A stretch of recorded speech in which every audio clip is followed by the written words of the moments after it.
Hi, this is Alex Hodges, and I wanted to showcase just a little bit about what I do in my distance education courses that brings them to mirror a face-to-face classroom setting more closely.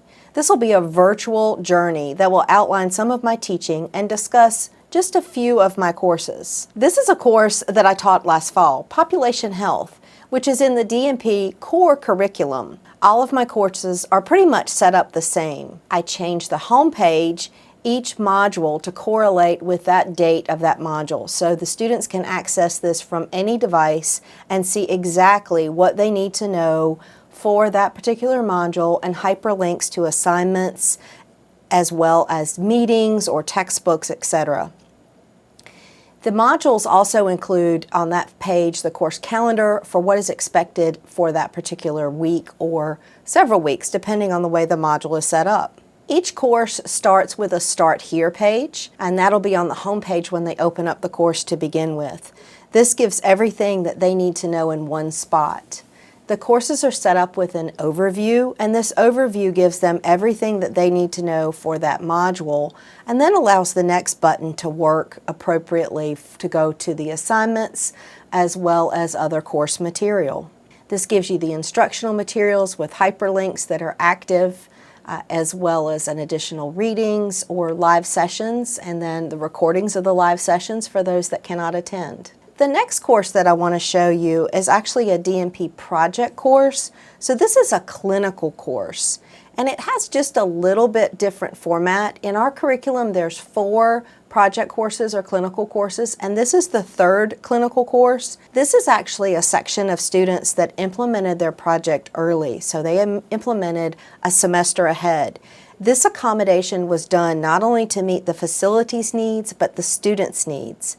It required a customized approach to be sure that the students met all the same deliverables as their peers implementing that semester. One of the main assignments in all D&P project courses is meetings with faculty.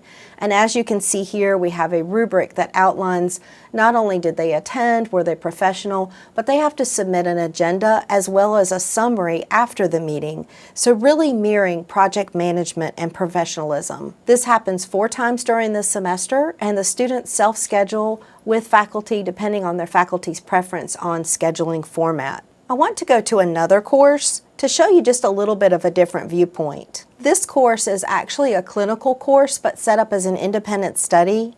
This student had to drop due to personal reasons, but rather than falling behind, she took the incomplete and is able to complete the remaining assignments as an independent study. So rather than a whole course, we utilize a 1-page setting so she can see exactly what her expectations are step by step. Looking at another project course, this is the 4th and final project course. We actually are utilizing live course sessions because, again, these are online courses.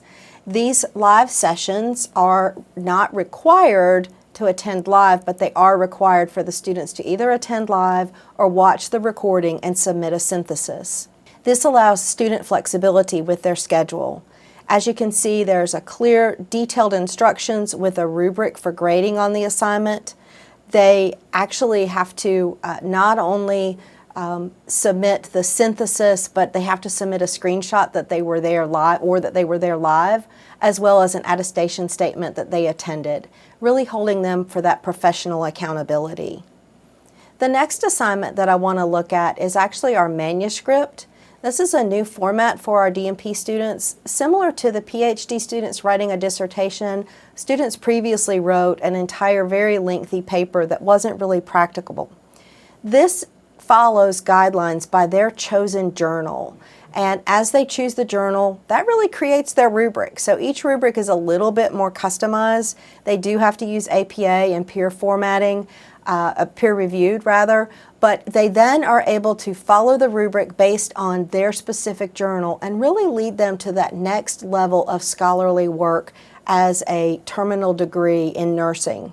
As you can see, the rubric has, again, step-by-step, not only for grammar, APA, but the journal instructions, but was the project clear? And then they have to submit the guidelines because, as you can imagine, not every student is going to choose the same guideline. Frequent communication is essential in distance education courses. This is a previous course that I taught in the fall, and as you can see, I communicate quite frequently. I give feedback on assignments and reminders for those if I'm going to be out of the office, etc.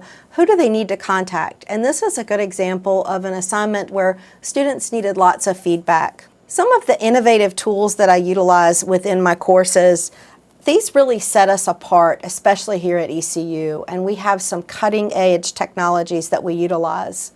Some of those things that I utilize are Panopto, LinkedIn Learning, links to ebooks and journals, Lapis Library. We use Office 365 for bookings and appointments as well, and this allows the students' needs to meet their schedule as well as mine and make it quite easy to find a time.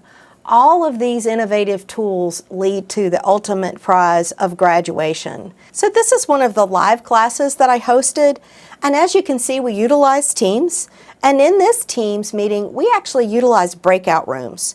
The students met in small groups and reviewed population health data about specific counties. The students were required to review the data, summarize it, and choose a speaker and present the information in a 10-minute time period. We then returned to the large group, and each group shared their county's information. We then compared the counties as a group, and it was a mini version of an upcoming larger individual assignment, the Community Health Assessment. These are some voices of some of the learners and insights from the student perspective. These, of course, were unsolicited. The first one that I'm going to share is actually from the consent form to use their video recording. It is a fellow faculty member taking the course who sent this.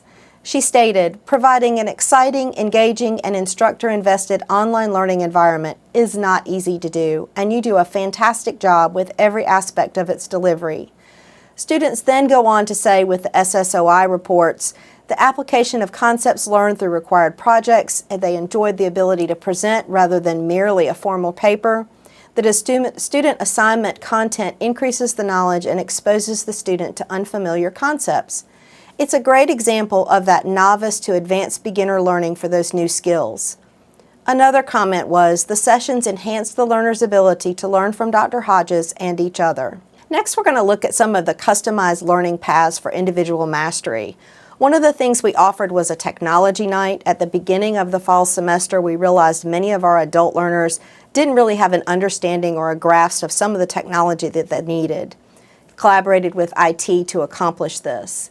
I also offered coffee hours and coffee house discussion board. The coffee hours were of course optional, and they were really just Q&A sessions for the students to drop in and talk about assignments. Again, I utilize announcements and different formats for announcements, so an assignment choice or assignment clarification. If one student has a question, somebody else has a question, so using that video format step by step really helps. Empowering the learner with centering education around the student's needs. So you may be wondering, why are we seeing this? This was actually in the middle of a live session that I did. I included this YouTube video with the chair aerobics. They watched the video, they participated, and as you can see, it really brought some smiles, and it really outlined self-care. So why is that important? Self-care is one of the essentials to the AACN, or the American Association of College of Nurses, Essentials for Expectations for Nursing Professional Education. This is patient-centered care or person-centered care. This is another exercise that I did of calming technique at the end of class. This actually allowed for self-directed, non-threatening environment for these students to refocus after a 2-hour session. I want to talk about empowering learner-focused excellence and centering those around the student needs. This student, I realized, had not submitted the level of work that they had submitted previously. I contacted the student to be sure they were okay, and upon further inquiry found out that she had had a major medical emergency in her family. I allowed her to resubmit the assignment without penalty, further aligning for optimal performance. One of my passions is actually looking at personalized assignment or assignment choice. This is one example of an assignment choice. The students completed a community health assessment of their community and then had to create a proposal for change. And rather than just writing another paper, they could write a paper, They could do a live interview and record it, or they could do a PowerPoint presentation. This is another course introduction that I utilized, and it really focuses my teaching beliefs. I meet the students where they are. This announcement and going through the course overview shows you that I not only am a visual component, but going over the course step by step so that they understand how the course works and where to find the appropriate information.